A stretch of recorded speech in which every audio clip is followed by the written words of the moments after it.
کہا جاتا ہے کہ حضرت سلیمان بن داؤد علیہ السلام کے ایک چرواہے کی نگرانی میں کچھ بھیڑیں تھیں۔ ایک دن اس کے پاس ایک بھیڑیا آیا اور بولا، مجھے ایک بھیڑ دے دو۔ چرواہے نے حیران ہو کر جواب دیا، یہ بھیڑیں حضرت سلیمان علیہ السلام کی ملکیت ہیں، میں تو بس ان کا رکھوالا ہوں۔ بھیڑیا بولا، تو جا کر حضرت سلیمان سے پوچھ لو کہ کیا وہ مجھے ایک بھیڑ دینے کی اجازت دیتے ہیں۔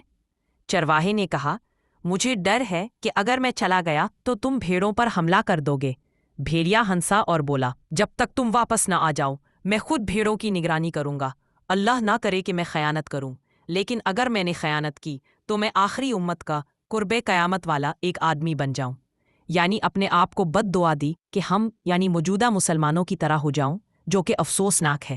یہ سن کر چرواہا روانہ ہو گیا۔ راستے کی حیرت انگیز نشانیاں۔ چلتے ہوئے چرواہے نے 3 عجیب و غریب مناظر دیکھے۔ پہلی نشانی، اس نے ایک گائے کو اپنی ہی بچی کا دودھ پیتے دیکھا۔ حیران ہو کر اس نے سوچا، سبحان اللہ، اس کا کیا مطلب ہے؟ کیا مزید ہے؟ اس کا کیا مطلب؟ دوسری نشانی، آگے بڑھا تو ایسے لوگ دیکھے جو وہ سیدھا کپڑے پہنے ہوئے تھے، مگر ان کے ہاتھوں میں سونے کی تھیلیاں بھری پڑی تھیں۔ چرواہے نے سوچا، یہ بھی بڑی عجیب بات ہے، ان کے پاس سونا ہے مگر یہ پھر بھی فقیر نظر آ رہے ہیں۔ تیسری نشانی، کچھ اور آگے بڑھا تو ایک بہتا ہوا چشمہ نظر آیا۔ پیاس کی شدت میں جیسے ہی قریب پہنچا تو بدبو نے اسے روک دیا۔ پانی کی بدبو اتنی شدید تھی کہ وہ پیچھے ہٹ گیا اور حیران ہو کر بولا، یہ کیسی بات ہے؟ بہتا ہوا پانی اور اتنا گندا۔ حضرت سلیمان علیہ السلام کی حکمت بھری وضاحت۔ بالآخر وہ حضرت سلیمان علیہ السلام کے پاس پہنچا اور بھیڑیے کی درخواست بیان کی۔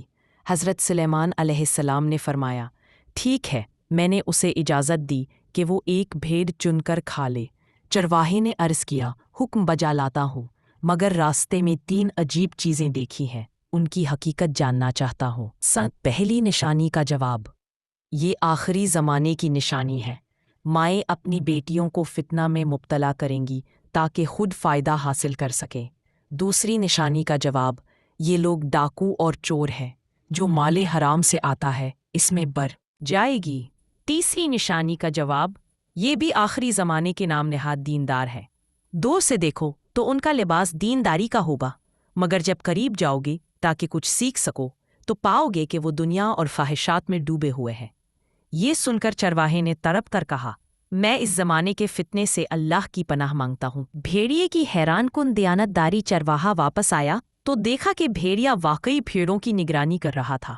اس نے کہا، حضرت سلیمان نے تمہیں اجازت دے دی ہے کہ تم کسی بھی بھیڑ کو چن کر کھا سکتے ہو۔